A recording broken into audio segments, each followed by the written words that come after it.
Í nafni Guðs föður, sonar og heilags anda. Við skulum biðja. Kærleiksríki Guð, þú sem af miskunn og mildi gefur okkur rökkurmjúk haustkvöldin, svalt haustregnið og sæt ber í mó, gefað fegurð og litbrigði haustsins, gleði og yndisleiki lífsins alls, minni okkur á elsku þína og nálægð, nú þegar við kveðjum hann Elías hér í helgidómi þínum.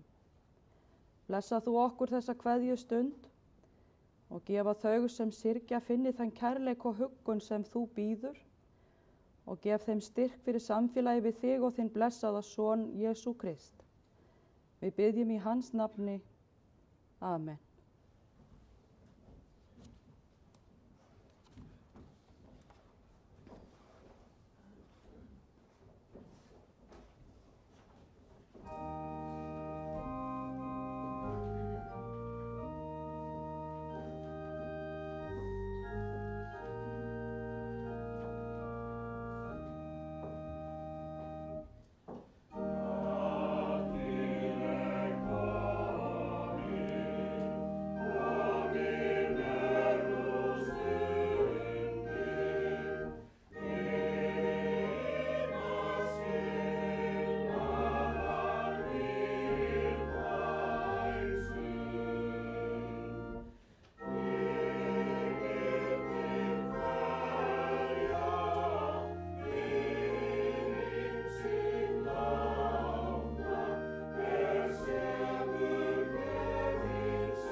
Í Davíðssálmum standa þessi orð. Drottinn, þú rannsakar og þekkir mig, hvort sem ég sit eða stend þá veist þú það, þú skynjar hugrenningar mínar álengdar. Hvort sem ég geng eða ligg þá athugar þú það og alla vegu mína gjör þekkir þú. Eigi er það orð á tungu minni að þú, Drottinn, þekkir það eigi til fulls. Þú umlykur mig á bak og brjóst og hönd þína hefur þú lagt á mig. Sú þekking er undursamlegri en svo ég fái skilið, of háleit ég er henni eigi vaksin. Hvert get ég farið frá anda þínum, hvert flúið frá augliti þínu. Þótt ég stígi upp í himinin þá ertu þar, þótt ég gerði undir heima að hvílu minni þá ertu einnig þar. Þótt ég lyfti mér á vængjum morgunroðans og settist við hið ysta haf, einnig þar myndi hönd þín leiða mig og hægri hönd þín halda mér. Þannig hljóðar hið heilaga orð, Guði sé þakkar gjörð.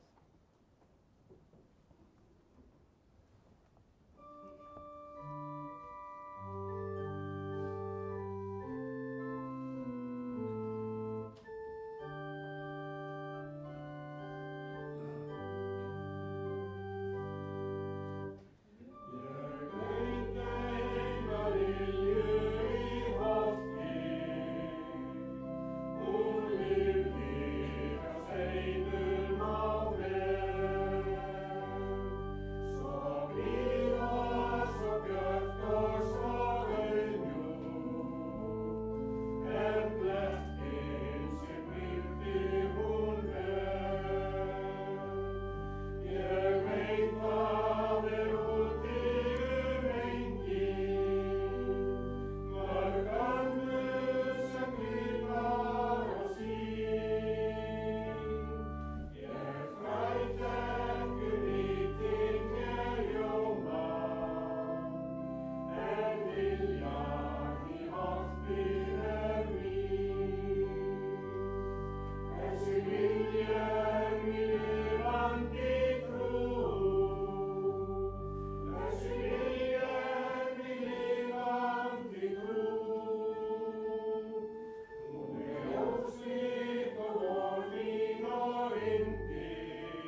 Og postulinn ritar: Verið ávallt glöð í drottni, ég segi aftur, verið glöð.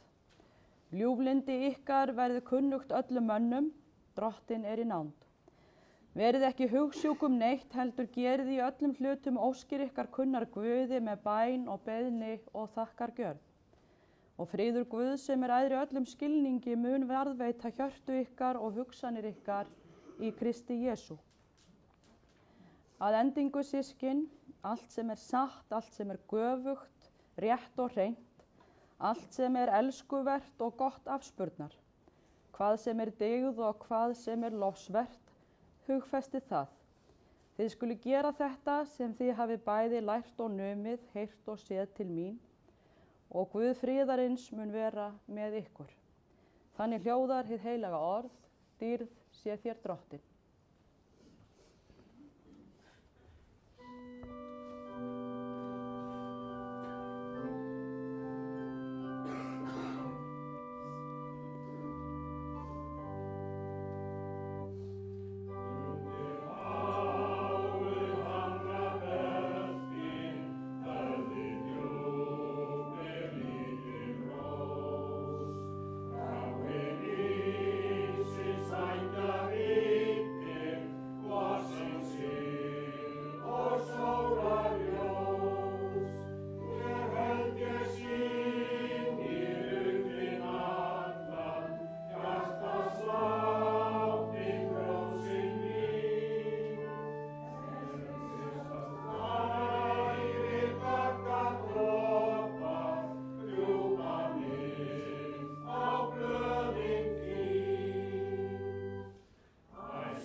Heyrum heilagt Guðspjall sem hljóðar svo í Drottins nafni.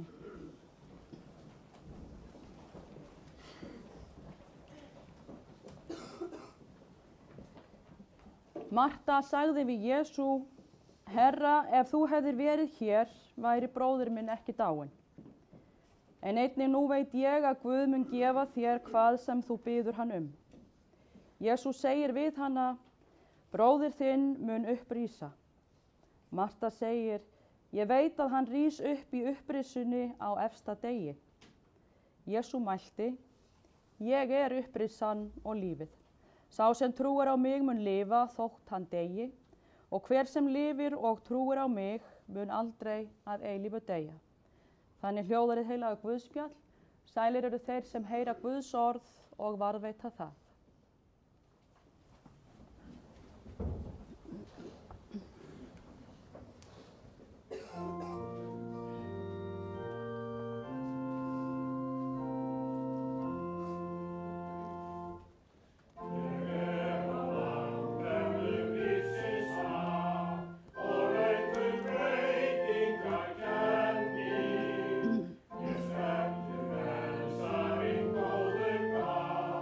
Ég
Náð sé með yður og friður frá Guði föður vorum og drottni Jesú Kristi.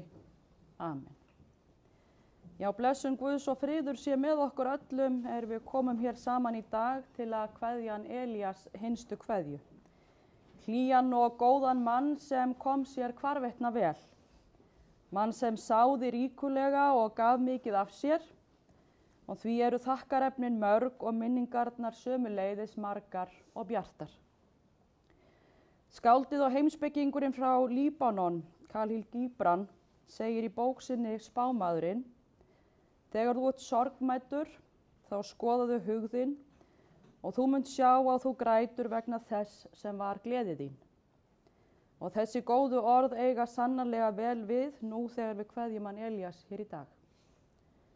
Á kveðjustund talar umhverfið til okkar, orðin sem að lesin eru og ljósin sem tendruð hafa verið á altarinu. Allt minnir þetta okkur á hinn lifandi Guð og þá von sem okkur er gefin fyrir upprisu Jesú Krists frá dauðum. Þér eru ljós heimsins, sagði Jesús, og hvetur okkur þannig til að vera öðrum ljós í lífinu, að vera gefandi og góðar manneskjur. Það er gott að minnast þessara orða Krist þegar við kveðjum Elías, sem svo sannarlega var bæði gleði og ljósgjafi fjölskyldu sinni og vinum. Og á stundum þeim þessari er líka gott að geta leyft huganum að reika á milli minninga, fylltum hlýju, birtu og gleði. Elías Þórarinn Ketilsson var fæddur þann 16. desember árið 1928 á Jaðri í Bolungarvík. Foreldrar hans voru þau Ketill Magnússon, húsasmiður og sjómaður frá Skálavík og Guðlaug Jónsdóttir, húsfreyja frá Bolungarvík. Elías var 9. barn foreldra sinna en systkini hans voru í aldursröð. Elín Lovísa, Sumarlína, Þórunn, Magnús Ágúst, Lovísa, Friðrik Guðmundur, Vilhjálmur Guðmundur, Karl, Skúli, Lilja Fanney og Guðlaugur Ketill sem öll eru látin og yngst er Sigríður Hulda sem búsett er á Akranesi. Elías eða Elli eins og hann var allatíð kallaður ólst upp hér í Bolungarvík að mestu, en nú er ef til vill rétt að minna á þær aðstæður sem voru uppi ekki bara hér á landi, heldur aðstæður sem réðu kjörum heimsbyggðarinnar allar á þessum tíma. Elli fæðist á millistríðsárunum þegar að Evrópa er við það rétt úr kútnum eftir fyrri heimsstyrjöldina, en kreppan mikla var handa við hornið sem skall á 1929 og er komin hingað til lands á fullum þunga upp úr 1931. 1939 brýst svo síðari heimsstyrjöldin út með öllu þeim erfiðleikum og sársauka sem henni fylgdu. Eftirstríðsárin með sínum skorti og höftum settu fólki skorður og lífið var ekki alveg jafn auðvelt og við eigum að venjast og getum þakka fyrir. En þetta var líka tími mikilla breytinga og stórkostlegra hluta á borð við gúmmístígvélar, vélvæðingar bæði til sjós og lands, sjálfstæðisbaráttu og undanfari bættra kjara sem við njótum í dag og sú kynslóð sem að Elli tilheyrði skapað okkur að staðstum hluta. Það er í þessum aðstæðum sem Elli sleit barskónum, en svo skemmtilega vill til að eftir Elías liggja nokkrar handskrifaðar síður sem hann byrjaði að rita þegar hann var 70, þar sem hann rekur ævi sína í stórum dráttum og ætla ég að leyfa mér að grípa niður í hans eigin frásögn hér í dag eftir því sem við á.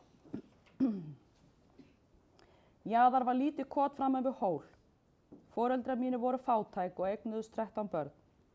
Pabbi minn var sjómaður, átti alltaf árabát sem hann reri á fram í djúpið. Svo var hann líka smiður, bæði á tré og járn. Var mikið í því að gera við ílát fyrir fólk og smíða þvottapotta og fleira. Við vorum öll heima í víkinni á veturna, en reynt var að koma okkur í sveit á sumrin. Elli hóf sína skólagöngu hér í Bolungarvík, en var þó aðeins 2 vetur hér í skóla því þegar hann var 9 ára, þá var hann komið í sveit inn í Djúpi á neðri bakka í Langadal og segir hann sjálfur svo frá. Ég var frekar lítill og ekki til stórræða, en ég var nú látin gera ýmislegt eftir því sem ég gat. Ég fór ekki heim haustið. Barnalærdómnum lauk Elli inn í Djúpi, en skólaganga hans í Reykjanesi þar var ekki nema 7 mánuðir vegna óviðráðanlegra aðstæðna. Fella var niður kennslu vegna slæmrar flensu og svefnskálarnir brunnu og ýmislegt annað setti strik í reikningi. En vorið 1942 var Elli fermdur í Nauteyrakirkju og haustið hélt hann heim til Bolungarvíkur eftir að hafa dvalið inn í Djúpi í 5,5 ár. Eftir að ég kom heim úr Djúpinu fór ég að róa með pappa á árabátum 14 ára og kynntist á þeirri vinnu. Á þeim bátum voru engin tæki, bara árar og segl. Þetta lærði maður að nota og eins veiðarfærin sem voru lína og handfæri, svo voru manni sýnd miðin og hvernig ætti að nota þau. Þetta var lærdómur og kunnátta sem Elli átti eftir að nota alla tíð. Honum stóð til boða að sækja nám og það var búið að undirstinga það við smið að taka hann í læri, en sjórinn átti hug Ella allan svo ekkert varð af því. Þegar Elli var 17 ára fór hann norður á Siglufjörð í síldina og var 3 sumur á síldaplaninu og 1 sumar á síldabát. 1948 keypti ég minn fyrsta bát og hef síðan átt bát. Það hefur ekki alltaf verið mokfiskir í, en komu góðu kaflar á milli.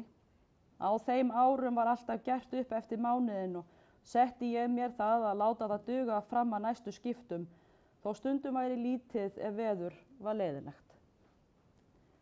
18 ára tók Elli bílpróf og eignaðist sinn fyrsta bíl, 23 ára lítinn vörubíl. Árið 1948 þá kynntist Elli Halldóru Margréti Jónsdóttur frá Mýri í Álftafirði og gengu þau í hjónaband á jóladag árið 1950. Elli og Halldóra hófu sína sambúð á Hafnargötu 12 en reistu sér hús á Þjóðólfsvegi 3 árið 1958.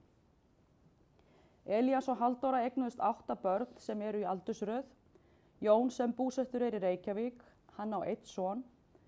Guðlaug sem lést aðeins barn að aldri. Dóra María sem býr í Reykjavík. Dóra á 3 syni og 14 barnabörn. Guðlaug sem búsettur hér í Bolungarvík. Hún á 4 börn og 6 barnabörn. Ketill sem einnig býr hér í Bolungarvík, hann á 2 börn, 12 barnabörn og 3 barnabörn. Elías Þór sem býr á Egilsstöðum, hann á 3 börn og 9 barnabörn. Ásgeir sem býr í Noregi, hann á 3 börn og 7 barnabörn. Bára sem býr í Reykjavík, hún á 3 börn og 6 barnabörn. Ella og Halldóru voru aðeins gefin 17 ár saman, en Halldóra lést árið 1965 aðeins 35 ára að aldri eftir langa og erfiða sjúkdómsgöngu. Eftir andlát hennar var börnum þeirra komið fyrir hjá góðu fólki, vinum og vandamönnum. Þetta var tímabil í ævi Ella sem hann vildi síst ræða, því þetta var honum þungbært og hann kaus að bera harm sinn í hljóði. En hann valdi fyrir margt löngu að útför hans skyldi verða bálför, svo hann mætti hvíla hjá Halldóru sinni. Þrátt fyrir að missa börnin út af heimilinu, gaf Elli sér alltaf tíma til að rækta sambandi við þau eins og hægt var og lagði mikið á sig til þess. Tók á sig krók til Egilsstað á leið sinni þegar hann fylgdi Jóni í menntaskólann á Akureyri til að hitta Ketil og Elías Þór. Hann fylgdist alltaf vel með börnunum sínum þó fjarlægð skildi að, hvernig þeim leið, hvað þau voru að gera og hvernig gekk. Það gerði hann reyndar ævina á enda og ekki bara börnunum heldur fylgdist hann með afkomendum sínum öllum. Ævistarf Ella var sjórinn og allt sem við kom honum, en hann kom einnig talsvert til því að teppalækja fyrir fólk, en það hafði hann lært í Reykjavík þegar Halldór var að læta sér lækninga þar. Hann var í byggingavinnu og hafði forgöngu að því í félagi við aðra að reisa húsnæði, sameiginlega beitningaskúra með fristi og salernisaðstöðu, alls 17 skúra í einni lengju. Hann verkaði harðfisk til margra ára og hann gekk í þau störf sem voru í boði til að sá sér og sínum farborða og leitaði út fyrir heimahagana þegar illa áraði og fór meðal annars alla leið suður undir Eyjafjallajökul að skógum einn vetur í vinnu þegar mikið atvinnuleysi var hér í Mýkinni. Hann vann ötullega því að vera sjálfbjarga og sjálfstæður, að geta staðið öruggur á eigin fótum, standa sig í lífinu og í starfi. Hann vann myrkran á milli og gott betur en það, hlífði sér aldrei og lét alki tækifæri til tekjuöflunar ganga sér úr greipum. Viðurkenndi þó að eftir 48 tíma stanslausa vinnu eitt sinn hefði hann verið dálítið þreyttur. Eins og áður sagði átti Elli báta og gerði út á árunum 1948 til 2010. Hann festi kaup á 1,5 tonns trillu Voninni 1948, gerði út trilluna Sæbjörn frá árinu 1956, keypti 5 tonna bát sem einnig hét Sæbjörn árið 1969 og svo 12 tonna bát árið 1977 sem var 3. Sæbjörnin sem hann gerði út allan ársins hring. Það átti hann bátana Glað, Nönnu og Nönnu 2 á árunum 1999 til 2010 en seldi þá síðan sonum sínum. Elli vann við skipaskoðun í nokkur ár og var lengi verkstjóri í rækjuvinnslunni hjá Íshúsfélaginu í Bolungarvík eða til ársins 1977 þegar hann hóf sjálfur að veiða rækju. Hann var í félagi smábátaeigenda og vann ötullega að málefnum þeirra sem og kjaramálum landvinnslu fólks. Eftir að Elli seldi bátana og hætti eigin útgerð eftir 62 ár gerðist hann háseti hjá syni sínum til ársins 2012. Þegar hann 88 ára lét af störfum. Ekki vegna þess að hann vildi setjast í helgan stein, heldur vegna þess að vinnulúin líkaminn tók ráðinn af huganum. En hugurinn var alltaf bundinn sjónum og sumarið sem hann vegna slæmsku í baki gat ekki róið, var skilinn eftir í landi var hann meira og minna hundfúll. Þó að hann hætti til sjós, þá hætti hann í raun aldrei alveg því að þetta var ekki einungis ævistarfið hans heldur hans áhugamál. Hann fylgdist með öllum bátum í tölvunni því hann var fljótur að tileinka sér tæknina.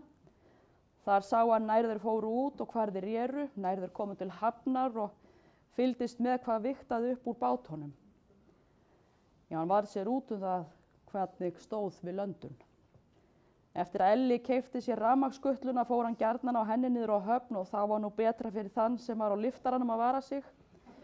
En Ella þótti betra að vera á skutlun en bílnum því að þá gafst betra tækifæri á að stoppa og spjalla við þau sem á vegi hans urðu. Hann naut þess að geta farið á henni og fylgst með bæjarlífinu og framkvæmdum og fór út fyrir brjót til að vitja framvindu stórframkvæmda hér. Hann fylgdist líka vel með þeim sem voru að hefja útgerð og studdi við framtak annarra og fylgdist með af áhuga hvernig þeim gekk.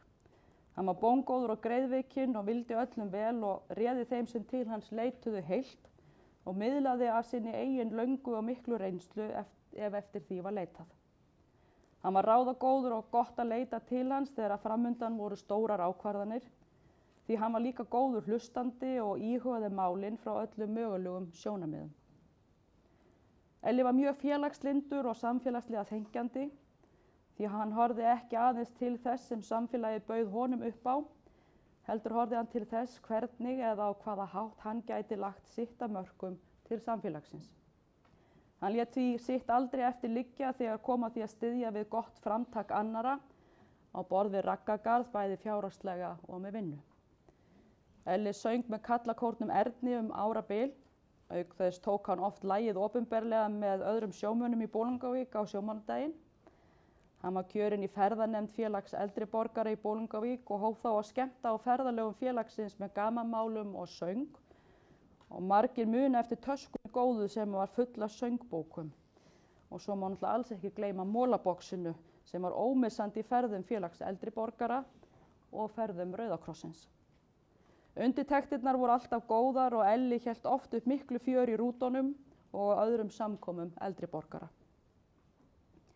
Í mörg ár þá fór hann í Hveragerði, fyrst á Örkina og svo seinna á Heilsustofnun Náttúrulækningafélags Íslands, þar sem hann hélt uppteknum hætti það að vera hrókur alls fagnaðar, taka þátt í viðburðum og ef svo bar undir skapa skemmtun fyrir sig og aðra. Svo var hann frægur á Kanarí fyrir glaðlyndi sitt og söng. Já, hann var heimsfrægur á Kanarí. Reyndar fannst honum fyrsta ferðin á Kanarí ekkert sérstök. En af einhverjum ástæðum þá lét hann til leiðast að fara aftur og þá lágu leiðir hans og Örvas heitins Kristjánssonar tónlistamanns saman. En eftir það skemmti Elli með söng við undirleik Örvas, bæði með söng og gamanmálum árlega í á annan áratug og stýrði með honum fjöldasöng í Rokk og Núbló sem að skapaðist svo hefð fyrir. Elli var í raun draumur allra farastjóra, því þau gátu alltaf fengið hann til liðs við sig. Hann var svo viljugur að taka að sér að standa fyrir einhverjum skemmtilegu heitum, búa til dagskráauka og var alveg frábær í því sem að í dag er kallað hópefling. Enda kynntist Elli mörgum í þessum ferðum og eignaðist fjölda góðra vina. Hann var tónlistarunnindi og mjög músíkalskur, hann var söngelskur, hann lék sjálfur á orgel heima og söng. Faðir hann spilaði á harmonikku og ungur lærði hann á nikkuna hjá föður sínum. En Elli var kominn vel við aldur þegar hann dreif sig í tónlistanám hér í tónlistaskólanum til að læra á gítar sér til ánægju og gamans. Hann var alla tíð sjálfum sér nógur og fann sér viðurværi. Hann las mikið og fylgdist vel með atburðum líðandi stundar, tók virkan þátt í öllu starfi, fór í sund á sunnudagsmorgnum.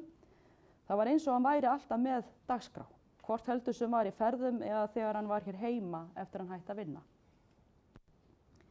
Fyrir 3 árum þá flutti Elli á Berg þar sem honum leið vel í góðum félagsskap og vilja aðstandendur koma á framfæri innilegum þökkum til starfsfólksins á Bergi fyrir þá umhyggju og alúð sem hann naut þar.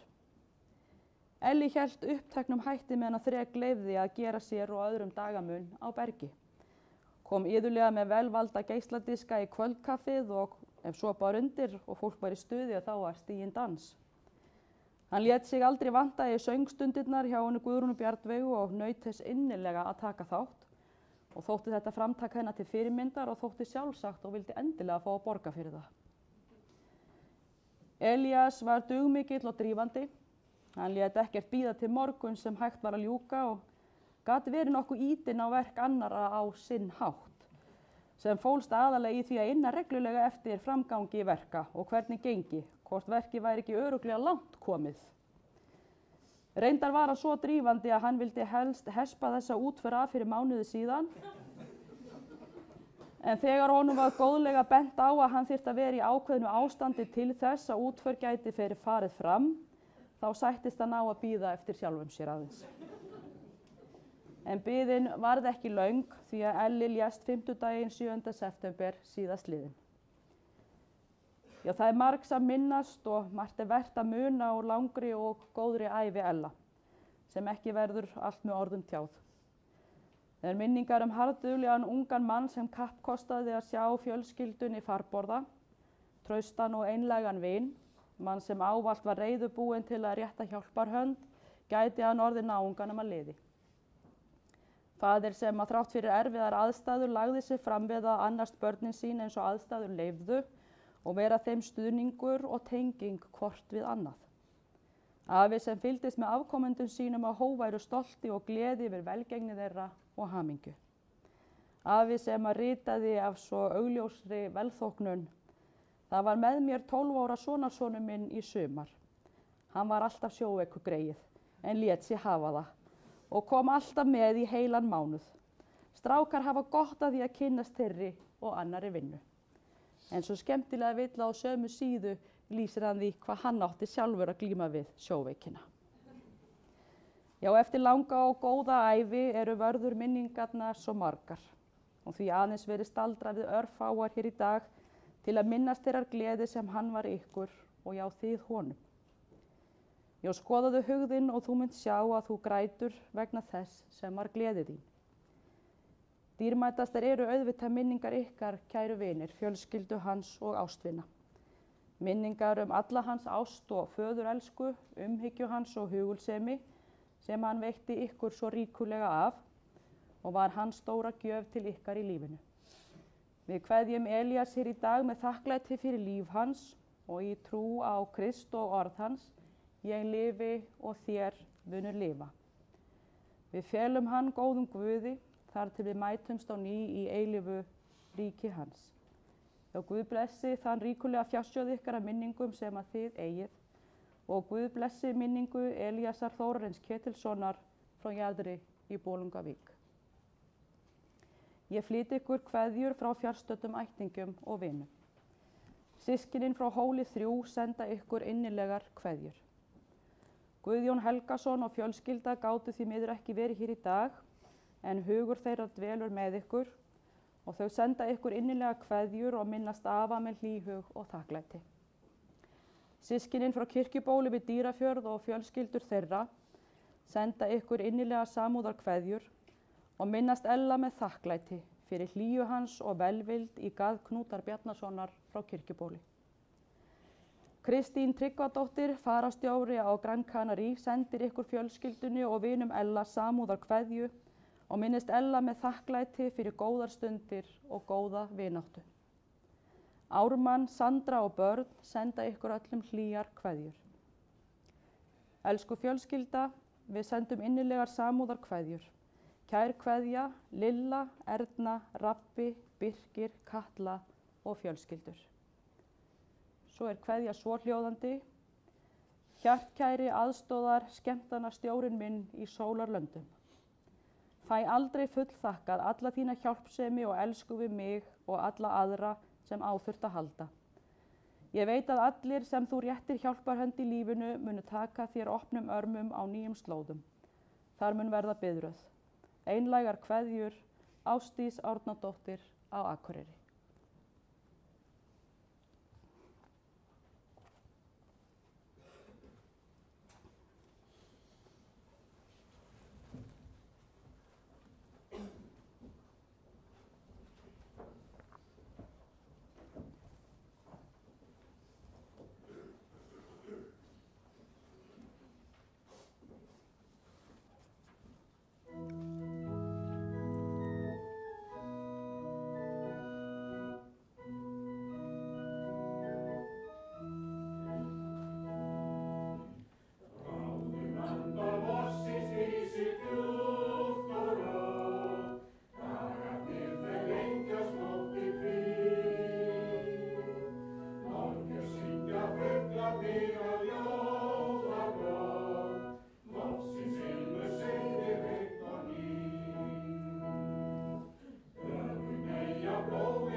Guð Faðir í himnaríki, miskunna þú oss.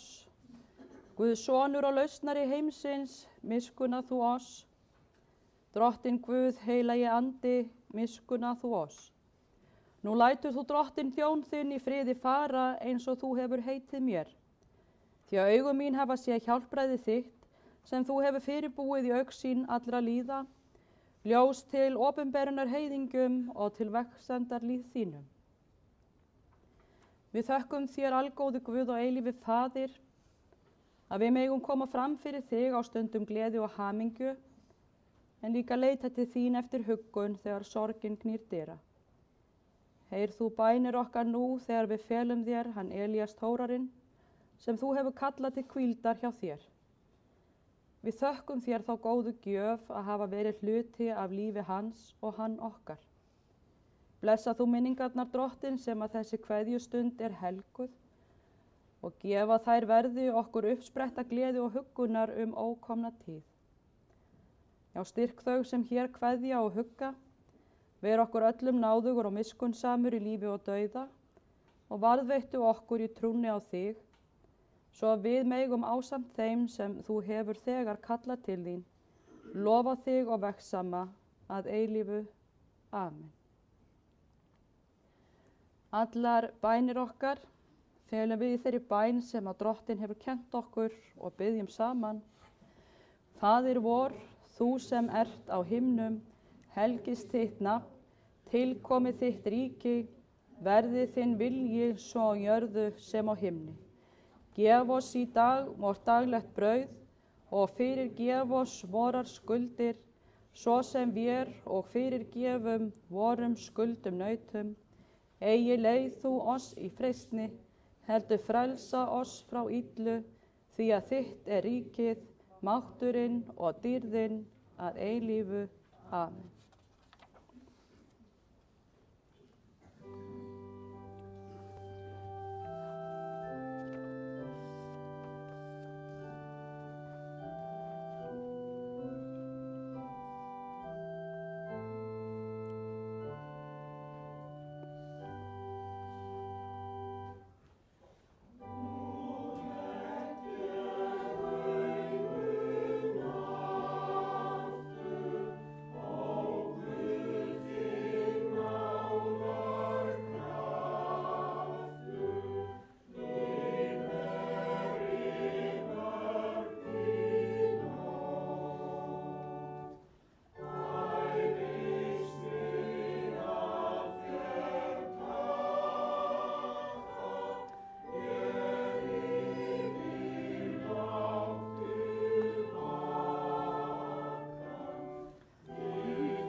Lofaður sé Guð og Faðir Drottins vors Jesú Krist, sem eftir mikilli miskunn sinni hefur endurfætt oss til lifandi vonar fyrir upprissu Jesú Krists frá dauðum.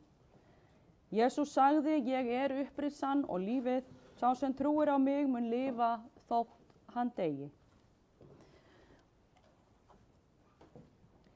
Sáð er dauðlegu en upprís ódauðlegt. Sáð er í veikleika en upprís í styrkleika. Sáð er jarðneskum líkama en upprís andlegur líkami. Veit honum Drottinn þína eilífu hvíld og lát þitt eilífa ljós lýsa honum. Hann hvíli í þínum friði. Amen.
Drottinn blessi þig og varðveiti þig, Drottinn láti sína ásjón að lýsa yfir þig og sé þér náðugur.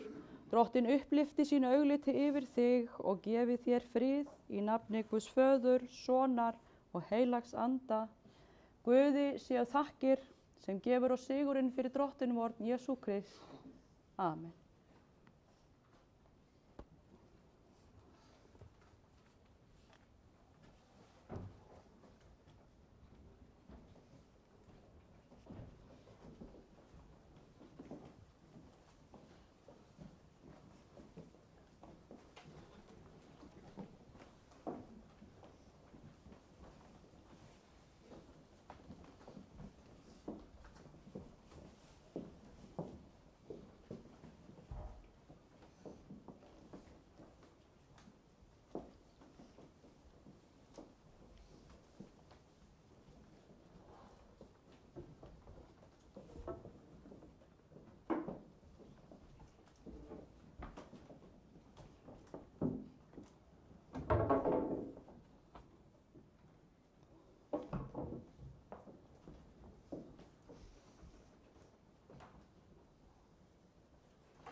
Þó að það heikkar fyrir. Langt er flug til fjarra stranda, víkur löður stormur kvín. Eins og sem leita landa leita ég, ó Guð, til þín. Eins og sævar það býður faðir þreyttri lind. Einnig faðir lát mig leiða löngun háa mynd. Nauð mig skín, leið mig í líf og dauða, leið mig Guð, æ